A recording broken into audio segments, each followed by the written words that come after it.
नमस्ते, नमस्कार, जय भीम, जय संविधान। और आप देख रहे हैं राजनीति या ताजनीति का खास कार्यक्रम। मैं हूं आपका होस्ट केशव कांति। मित्रों, हम अक्सर देश की सुरक्षा की बात करते हैं। हम सीमा पार के खतरों, आतंकवाद और बाहरी दुश्मनों पर घंटों बहस करते हैं। लेकिन क्या हमने कभी सोचा है कि देश के भीतर कौन सा ऐसा दुश्मन है जो हमें हर दिन कमजोर कर रहा है, जो हमारी राष्ट्रीय एकता को भीतर से खोखला कर रहा है? आज का हमारा विषय एक ऐसी तीखी तुलना करता है जो आपको सोचने पर मजबूर कर देगी। समाज के लिए कौन खतरा, आतंकवाद या जातंकवाद? हम बात करेंगे कि आतंकवाद का हमला बाहर से होता है, क्या जातिवाद का हमला समाज की आत्मा पर होता है? क्या जातिवाद का डर गरीबी, शोषण और अवसरों की कमी पैदा करके लाखों लोगों का जीवन उसी तरह तबाह करता है जैसे आतंकवाद? यह चर्चा केवल शब्दों पर नहीं है, यह परिणामों पर है। कौन सा खतरा लोकतंत्र की नींव और सामाजिक न्याय के सिद्धांत को अधिक नुकसान पहुंचा रहे हैं? आज हमारे साथ इस खास बातचीत के लिए हमारे साथ जुड़े हैं इंजीनियर सुखीत नयन बौद्ध जी, जो प्रदेश महासचिव all India backward class federation Bihar से हैं। बौद्ध जी, राजनीति या ताजनीति में आपका बहुत बहुत स्वागत। जी धन्यवाद आपको। और इस मंच के थ्रू इस कार्यक्रम को सुनने वाले, इसमें भाग लेने वाले तमाम लोगों को मैं दिल की गहराई से जय संविधान के साथ उनका हार्दिक अभिनंदन करता हूं। जी केशव जी। तो सर, मैं आपसे यह पूछना चाहता हूं कि सर, हमारे देश के लिए, हमारे समाज के लिए सबसे ज्यादा खतरनाक कौन है, आतंकवाद या जातंकवाद? देखिए, खतरनाक तो दोनों है, जी लेकिन उसमें अब बात रह गया कि कौन अधिक खतरनाक है।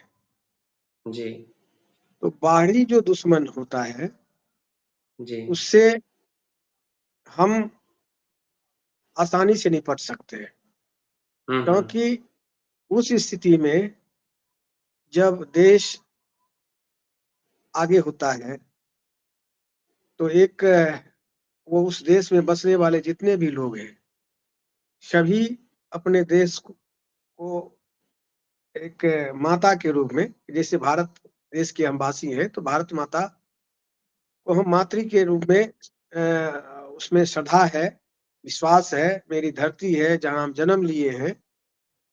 तो अनपढ़ से लेकर शिक्षित, मजदूर से लेकर आपको पदाधिकारी, नेता, सभी जो है किसी न किसी तरह से इस भावना से जुड़ जाता है कि हमें बाहरी खतरों के से निपटना है। अगर नहीं निपटेंगे तो इसका खमियाजा हम सभी को भुगतना पड़ेगा, क्योंकि बाहरी आदमी जहां से जब लड़ाई रहती है तो वो ये नहीं देख रहा है कि इसमें हमारा कोई जाति का, हमारे कोई नजदीक के रिलेशन वाले हैं, हमारे धार्मिक रूप से जो बटा हुआ समाज होता है,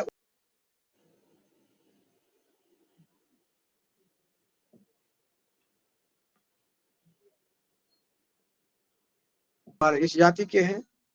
तो इस स्थिति में ये नहीं सोचना पड़ता है कि ऐसा ना हो कि मेरे बार से, मेरे बाण से अगला कोई क्या कहते हैं, निर्दोष आदमी इसके चपेट में न आ जाए, ऐसी कोई चिंता हमें नहीं रहती है। तो वैसे स्थिति में हम खुल के लड़ाई में भाग लेते हैं और सामूहिक रूप से भाग लेते हैं, सबका सभी तरह का समर्थन रहता है। तो उस सकने में लड़ लेती है।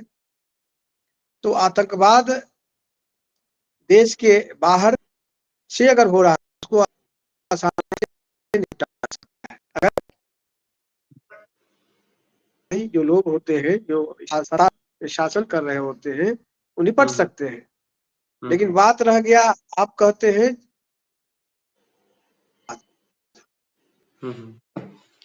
बात मेरा ये है हमारे देश के विकास में सबसे बड़ा रोड़ा है।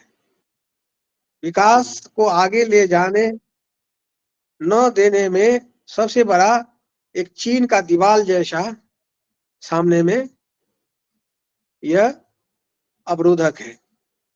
और ये मेरा मानना है कि जब तक हम जाति को नहीं छोड़ते हैं, इससे ऊपर नहीं होते हैं, और इसका अगर बढ़ावा अगर हमारे किसी भी देश के प्रबुद्ध लोगों द्वारा दिया जाता है, या नेतृत्वकर्ता जो इस देश में जिनके कंधों पर देश को नेतृत्व करने का पक्ष विपक्ष जो भी है, अगर वो इसमें फंसे हुए हैं और देश को फंसाए रखना चाहते हैं, तो वो अपने आप में इस आतंकवाद को, जो जिसका निदान निकट भविष्य में नहीं दिख रहा है,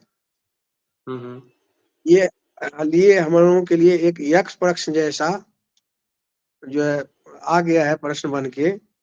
तो इस संदर्भ में साहब कबीर कहते हैं, साहब रविदास जी कहते हैं कि जाति पाति के फेर में उलझ रहे सब लोग, जाति पाति के फेर में उलझ रहे सब लोग, मानुषता को खात है यह जातिगत रोग। मनुष्य का मेरिट क्या है? शीलवान होना, सबको को अपने भाई के सदृश समझना, भाईचारा, एक दूसरे के साथ बंधुत्व का भाव जो हमारे संविधान के प्रस्तावना में भी है, उसका बढ़ावा देना। लेकिन ये बढ़ावा अगर नहीं हो पा रहा है, क्यों? क्योंकि वहां पर जाति नाम का ये जो है व्यवस्था सामने आ जाता है। उस जाति व्यवस्था में ऐसा है कि प्रत्येक जाति, जैसे इस देश में 6,743 जातियों में यहाँ मूल निवासी को बांट दिया गया। उसके अतिरिक्त एक एक जाति में ऐसा हम देख रहे हैं कि 7 उपजाति भी है। तो उसको अगर 6,743 को अगर 7 से गुना करते हैं तो 47,201 उपजाति हो गया। और इसमें जाति का जो उपजाति है वो भी इस भाव से ग्रसित है कि हम एक जाति में हम थोड़ा ऊपर हैं और हमसे नीचे ये है। नीचे वाला ये मानता है कि हमसे ऊपर वो है, हम उनसे नीचे। उसी तरह से जाति में भी है कि प्रत्येक जाति अपने से ऊपर किसी को बड़ा जाति मानता है, और प्रत्येक बड़ा जो अपने को समझ रहा होता है वो अपने से नीचे भी कई जाति खोज लेता है। तो ये जो बीमारी है, अगर ऐसा भाव बना रहेगा तो उस स्थिति में फिर भाईचारा कहाँ होगा? और ये संविधान कहता है कि समता, स्वतंत्रता, बंधुत्व और न्याय, ये 4 पिलर जो है एक तरह का समृद्ध समाज के निर्माण के लिए, उसमें तो क्षमता तो पैदा किया जा सकता है। तो पहले ये जाति जो विषमता रूपी एक सीढ़ी है, यही नहीं जब टूटेगा तो वो फिर समता कहाँ से आएगा? जो संविधान की प्रस्तावना में समता और क्षमता फिर कैसे आएगा? और जब ये खाड़ी बने रहेगी तो स्वतंत्रता कैसे होगा? जो अपने को इस हायरार्की में या इस व्यवस्था में ऊंचा समझता होगा, वो नीचे वाले को कैसे अपने बराबर में होने देना चाहेगा? तब तो उसका ईगो, उसका जो बड़प्पन है बड़ा होने का, वो जो है उसको लेट मारेगा, चोट देगा कि नहीं भाई आप तो बड़े हैं, तो इसको काहे बोलने दे रहे हो? सच बात भी क्यों बोलने दे रहे हो? तो यह जाति व्यवस्था जो है, जो बंधुत्व का भाव नहीं आने देगा, तो वो समता भी समाज में नहीं आने देगा, फिर वह स्वतंत्रता भी नहीं आने देगा। अब जब नहीं आने देगा तो ये जो दिमाग में कुंठित विचार है, मान लीजिए इसमें हमारे संविधान में एक है कार्यपालिका, एक है विधायिका, न्यायपालिका, फिर मीडिया बंधु है। तो अब है कि अगर हमारे लोग जो कार्यपालिका में जाएंगे या न्यायपालिका में चले जाएंगे, लेकिन वो जात